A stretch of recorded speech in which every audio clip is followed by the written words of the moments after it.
গোটেই কথাবোৰ জানিব খুজিলে আৰু যেহেতু ৰৈ বিনালে লগত মই ইনভলভ হয় তো তাত কেনেকুৱা কি ধৰণৰ কামবোৰ হৈছিলে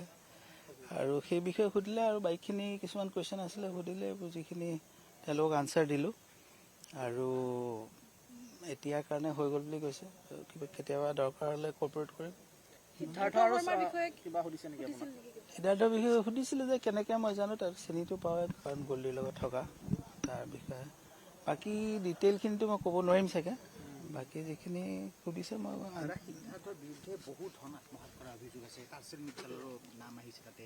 এই গোটেই বিষয়বিলাকত আপুনি কিবা জানিছিল নেকি আপোনাক কেতিয়াবা কিবা কৈছিলে নেকি টকাৰ ক্ষেত্ৰত বা এই বস্তু মই হয়তো ক'ব নোৱাৰিম এতিয়া কিন্তু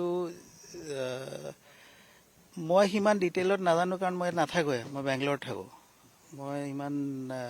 বিশেষকৈ নাজানো বাকী মই ইনভলভ হয় চিনেমাখনৰ কাৰণে চিনেমাখনৰ ৰিলেটেড সেইবোৰ কথা মই যিখিনি সুধিছে মই এইখিনি আনচাৰ দিছোঁ জুবিনদাৰ লগত আপুনি যিহেতু ঘনিষ্ঠ আছিলে জুবিনদাই কেতিয়াবা কিবা তেনেকুৱা কথা কৈছিল নেকি আমাৰতো বহুত কথা হয় কিন্তু এইটো বিষয়ে সিদ্ধাৰ্থৰ বিষয়ে তেনেকুৱা কথা হোৱা নাই বাকী আমাৰ ক্ৰিয়েটিভ লাইনৰ কথাবোৰ হৈ থাকে কি কৰিব আগলৈ কেনেকৈ কি কৰিব চিনেমা ক'ত কৰিব আৰু কেইখন চিনেমা কৰিবলৈ আছে সেইবোৰ বস্তু প্লেনিং হৈ থাকে বহুতবোৰ কথা তেনেকুৱা নাই কিন্তু আমি অলপ দেখিছোঁ যে অলপ তেওঁৰ উইকনেছ হৈছিলে লাষ্টৰ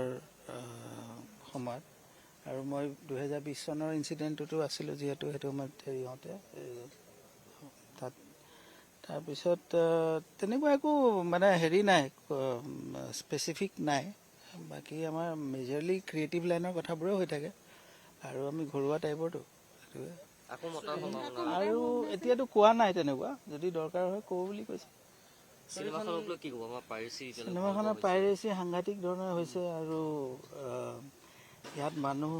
মানুহেতো ৰেকৰ্ড কৰিছে আমাৰ এটা ৱেবছাইটত এতিয়া আহিছে সেইটোৱে বহুত বেছি ডাঙৰ কথা যে গোটেই HD কপিটো ওলাই গৈছে আৰু এইটো মষ্ট প্ৰবেবলি অসমৰ বাহিৰৰ কোনোবা চক্ৰ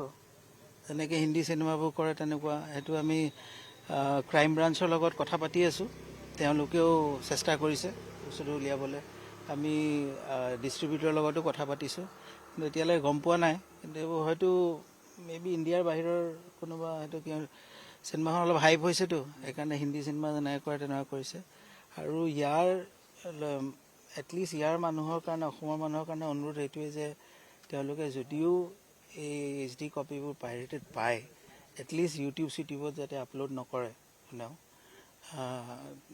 যদি কৰি দিয়ে তেতিয়াহ'লে মানে আৰু মানুহৰ ওচৰলৈ গুচি যাব সেইটোৱে ৰিকুৱেষ্ট কৰিব